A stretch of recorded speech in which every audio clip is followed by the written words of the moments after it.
दोस्तों नमस्कार। कल हरियाणा का रिजल्ट आना है और जम्मू कश्मीर का। इन दोनों राज्यों के नतीजे आईने की तरह साफ हैं, लेकिन असली बैटल तो महाराष्ट्र में होगा और महाराष्ट्र के साथ झारखंड में भी नरेंद्र मोदी की इज्जत दांव पर होगी, उनका चेहरा, उनकी ब्रांडिंग दांव पर होगी। लेकिन उससे ज्यादा क्या आरएसएस नहीं फंसी हुई है? इसका कारण भी दिखाई पड़ता है साफ तौर पर। बहुत दिनों के बाद मोहन भागवत हिंदू एकता की बात करते हुए नजर आए, और हिंदू एकता ही नहीं, उनका जो पूरा वाक्य है कि सुरक्षित रहने के लिए हिंदुओं की एकजुटता जरूरी है। अरे साहब, 10-11 साल से तो आप ही सत्ता में हैं, अधिकांश राज्यों में आपकी सत्ता रही है। अचानक आपको फिर से हिंदू एकता का राग और हिंदू असुरक्षित है, हिंदू धर्म खतरे में है, ये राग अलापना क्यों शुरू कर दिया है फिर से? इसका मतलब सीधा है कि सत्ता खतरे में है, बीजेपी का अस्तित्व खतरे में है। आरएसएस के मोहन भागवत का बयान क्यों ज्यादा मायने रखता है और राहुल गांधी ने किस तरह से बीजेपी आरएसएस दोनों के नाक में दम कर रखा है, इसका ही विश्लेषण हम इस वीडियो में करने जा रहे हैं।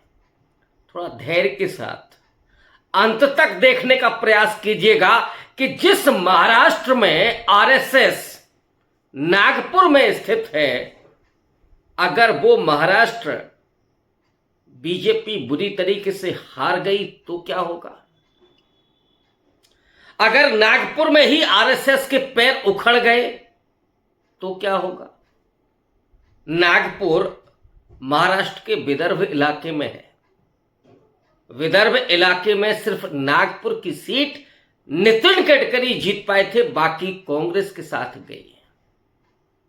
मैंने पहले भी किसी वीडियो में कहा है, भारत जोड़ो यात्रा के दौरान महाराष्ट्र पहला राज्य था जहां राहुल गांधी की लोकप्रियता किसी भी नेता से ज्यादा हो गई थी। महाराष्ट्र का सर्वाधिक लोकप्रिय चेहरा राहुल गांधी भारत जोड़ो यात्रा के बाद हो गए थे। साउथ इंडिया में राहुल गांधी का अपना जलवा है, लेकिन नॉर्थ इंडिया में और नॉर्थ और साउथ के बीच में महाराष्ट्र है। जरा नॉर्थ इंडिया की तरफ चलिए।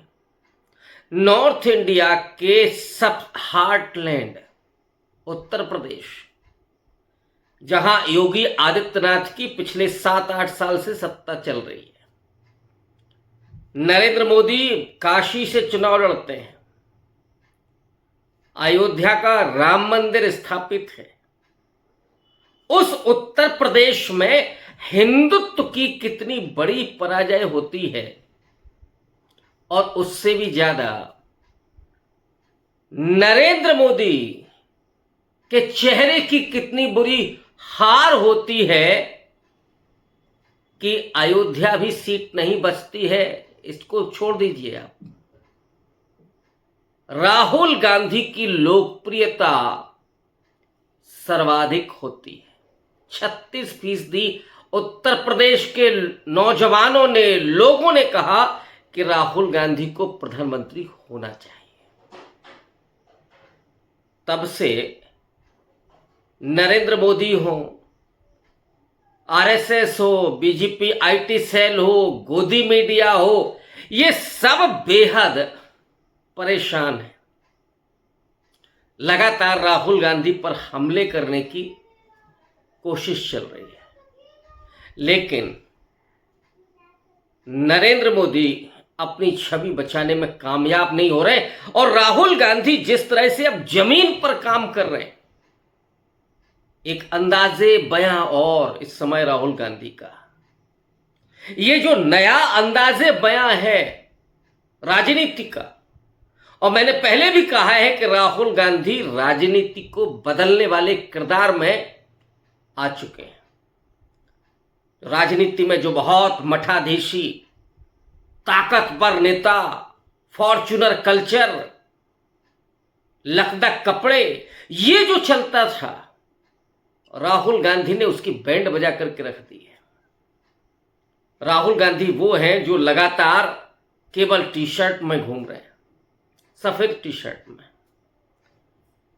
गर्मी, जाड़ा, बरसात, सब में एक ही टी शर्ट में,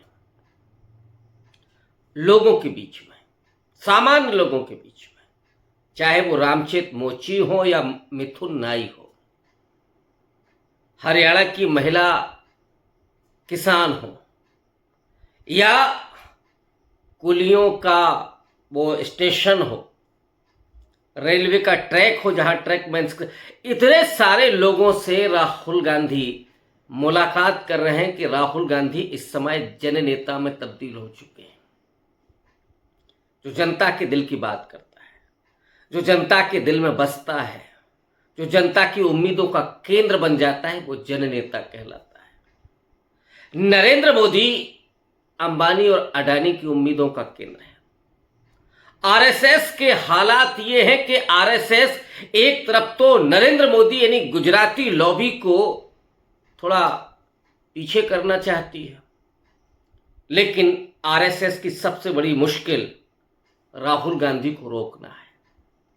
अब मुकाबला आरएसएस के गढ़ में है और राहुल गांधी ने पहले से ही तैयारी कर ली है। और वो तैयारी क्या है? इधर हरियाणा में वोट डाले जा रहे थे और राहुल गांधी कोल्हापुर में थे। कोल्हापुर में एक दिन के भीतर 2 सभाएं और 2 बड़े मुद्दे, जो बुनियादी मुद्दे महाराष्ट्र के इलेक्शन के होने जा रहे हैं। शिवाजी महाराज के सम्मान का मामला और दूसरी तरफ संविधान के बचाने का मुद्दा। राहुल गांधी ने इन दोनों को इंटरकनेक्ट कर दिया है, जोड़ दिया है। राहुल गांधी ने कोल्हापुर वाले भाषण में बहुत स्पष्ट तौर पर कहा कि शिवाजी महाराज के जो विचार हैं वो इस संविधान में निहित हैं। शाहू जी महाराज को उन्होंने याद किया, ज्योतिबा फूले से लेकर के बाबा साहब अंबेडकर को याद किया और उस संविधान की रक्षा का संकल्प लिया, दोहराया उसको, जिस संविधान में शिवाजी महाराज का वो सम्मान निहित है, उनके विचार निहित हैं कि सबके साथ न्याय होना चाहिए।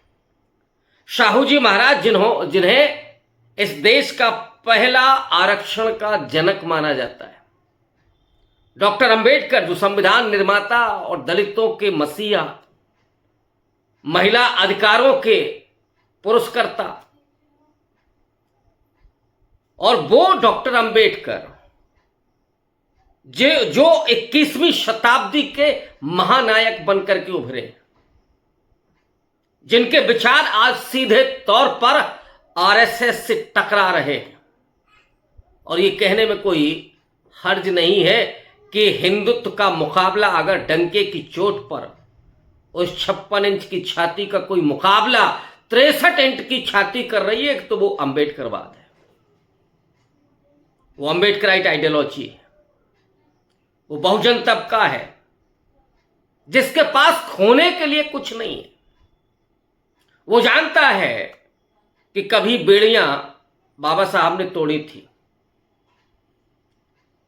राजनीतिक रूप से गांधी, भगत सिंह, नेहरू, सरदार पटेल, मौलाना आजाद, इन सब के सक्रियता, स्वाधीनता संग्राम में भागीदारी, संघर्ष, इस सब के जरिए उसे राजनीतिक आजादी मिलती है।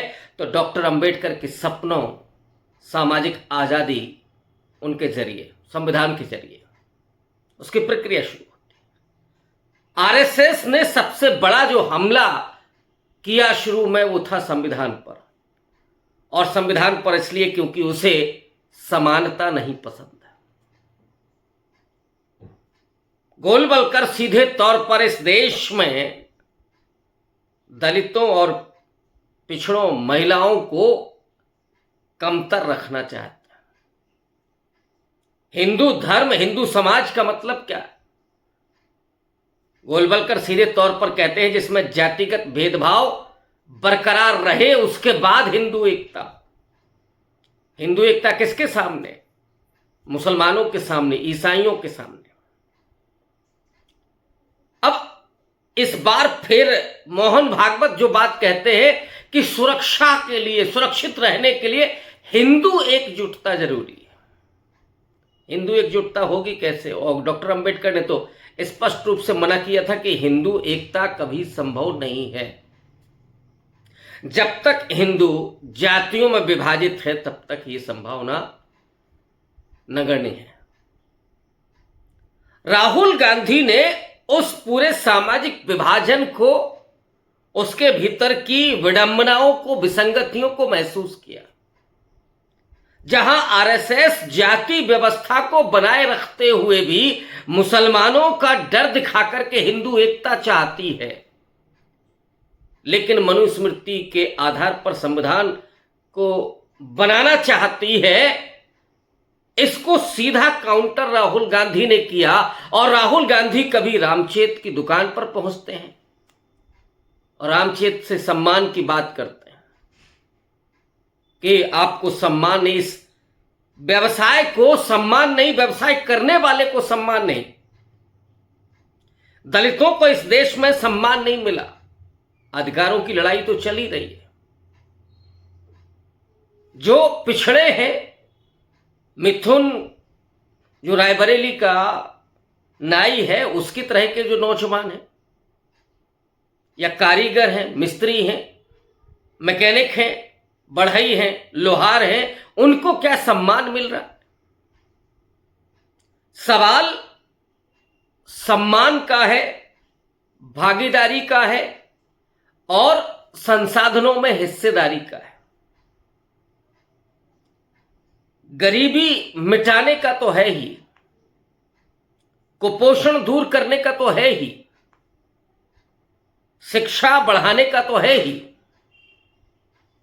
फ्री एजुकेशन, फ्री हेल्थ, ये भी जरूरी, लेकिन सम्मान सर्वोपरि।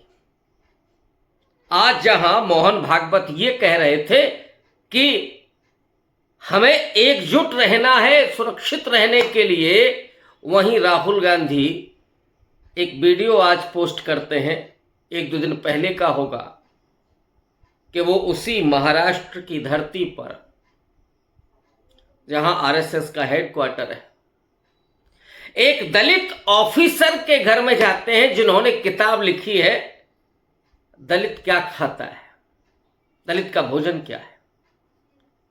जो बातचीत है, और उस किचन में, उन दलित महानुभाव के घर में किचन में दाखिल होकर के राहुल गांधी पहले तो खाना भी पकाते हैं, फिर खाते भी।